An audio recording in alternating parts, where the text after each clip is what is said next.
नरेंद्र मोदी भारत गणराज्य के 15वें और वर्तमान प्रधानमंत्री हैं। उनको भारत की जनता ने साल 2014 और 2019 में देश के प्रधानमंत्री के रूप में चुना गया है। साल 2014 और 2019 में भाजपा के पूर्ण बहुमत के साथ जीत हुई थी और नरेंद्र मोदी प्रधानमंत्री बने थे। नरेंद्र मोदी के पास भारत के प्रधानमंत्री पद से पहले गुजरात के मुख्यमंत्री का पद था। नरेंद्र मोदी युवा अवस्था में राष्ट्रीय स्वयं सेवक संघ के प्रचारक भी रह चुके हैं। भारत के माननीय प्रधानमंत्री श्री नरेंद्र मोदी का जन्म गुजरात के तरनगर में 17 सितंबर 1950 में हुआ था। नरेंद्र मोदी अपने माता पिता के तीसरे पुत्र हैं। नरेंद्र मोदी के पिता का नाम दामोदर दास मोदी और माता का नाम हीराबेन मोदी था।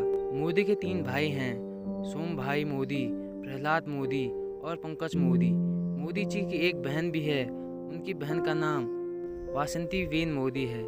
नरेंद्र मोदी की प्रारंभिक शिक्षा वाटनगर में हुई थी। मोदी जी के शिक्षकों के अनुसार मोदी जी सामान्य छात्र ही थे, लेकिन उनकी वाद विवाद में रुचि ज़्यादा थी।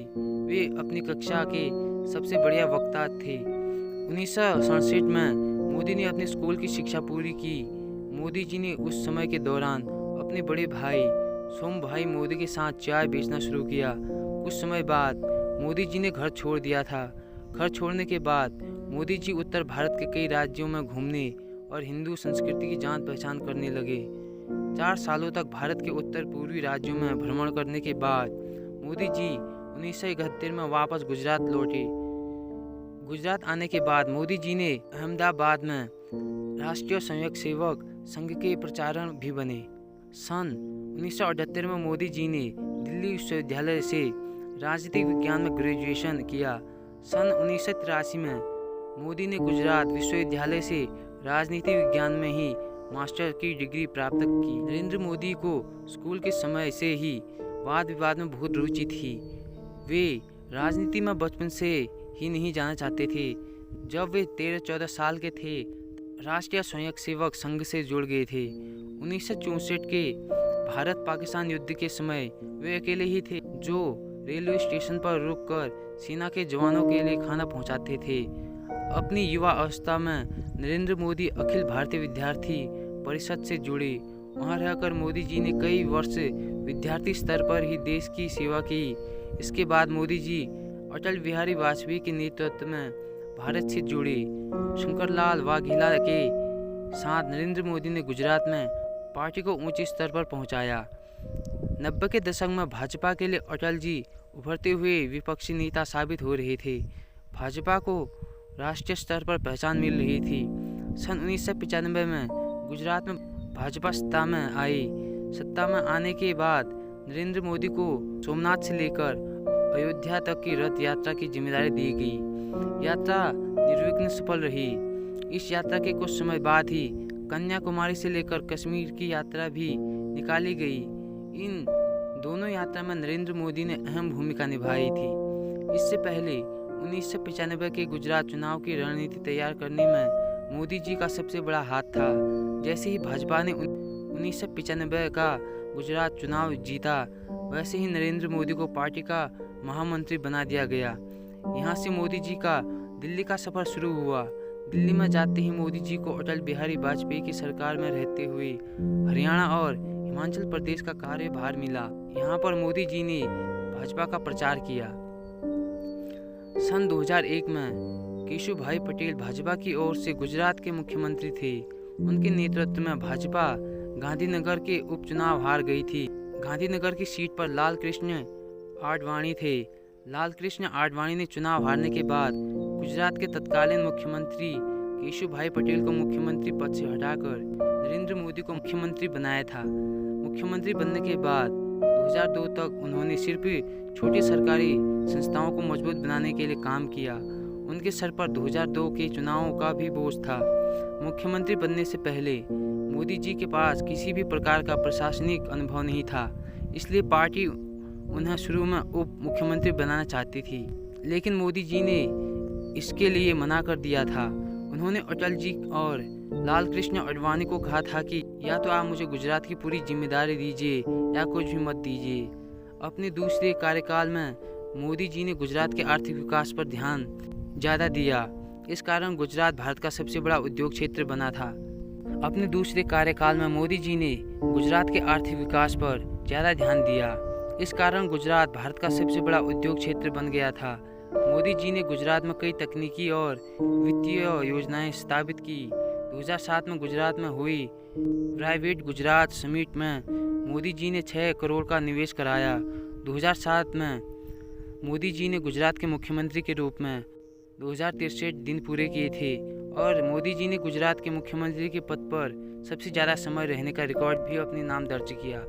2007 में गुजरात की जनता ने मोदी जी को लगातार तीसरी बार मुख्यमंत्री चुना। इस जीत के बाद मोदी जी ने अपने कार्यकाल में कृषि के क्षेत्र में ज़्यादा विकास किया।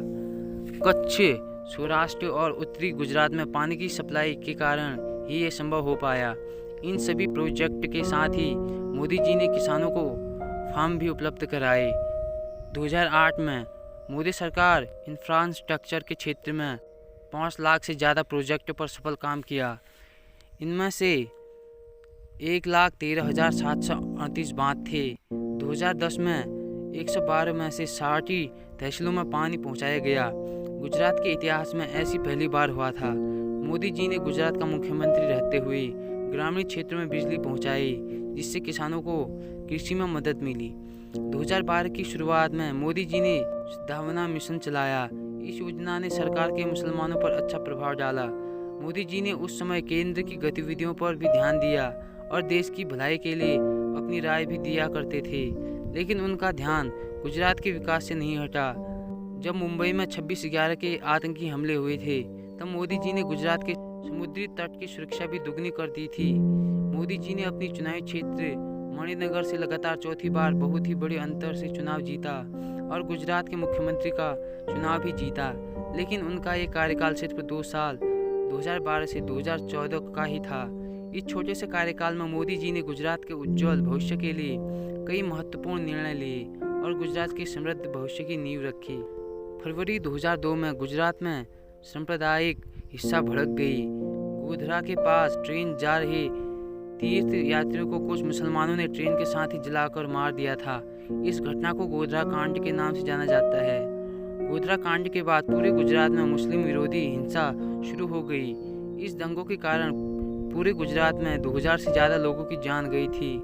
दंगाइयों पर काबू पाने के लिए सरकार ने कई शहरों में कर्फ्यू लगा दिया था।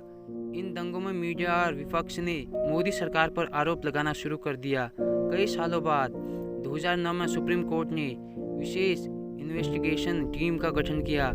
उस इन्वेस्टिगेशन टीम ने 2010 में रिपोर्ट पेश की, जिसमें मोदी जी और उनकी सरकार के खिलाफ कोई सबूत नहीं मिले।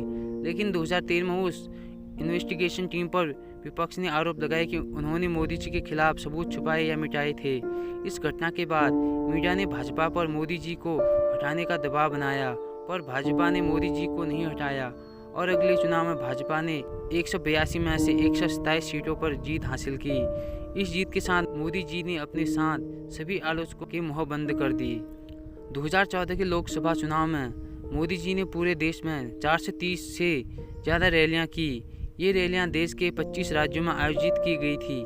2014 के चुनाव में मोदी प्रधानमंत्री पद के सबसे बड़े उम्मीदवार थे।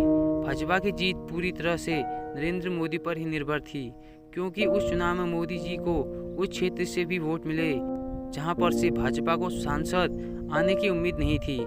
पूरे देश के सामने मोदी जी ने जो गुजरात मॉडल तैयार किया था, उसे देखकर हर कोई यही चाहता था कि मोदी जी ही देश के प्रधानमंत्री बने। चुनाव की तैयारी के दौरान ही उन्होंने एक कार्यक्रम चाय पे चर्चा के माध्यम से आम लोगों की समस्याएं सुनी और उनके सवालों के जवाब भी दिए।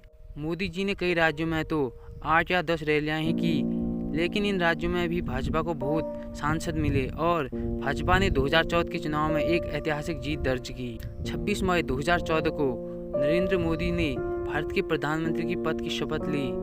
शपथ लेते समय मोदी जी ने कई बड़े वादे किए थे। इन वादों में मुद्रास्फीति की दर कम करना, टीजीबी का नवीनीकरण और विदेश से काला धन लाना प्रमुख थे। मोदी जी के कार्यकाल के 100 दिन जैसे ही पूरे वैसे ही उन्होंने जनता से बात की और उन्हें देश की उपलब्धियां बताई और जनता के लिए आने वाली योजनाओं के बारे में बताया। उन 100 दिनों के बाद मोदी जी के कई कामों की सराहना नहीं हुई, क्योंकि 100 देशों में ही देश की शक्ल नहीं बदली जाती।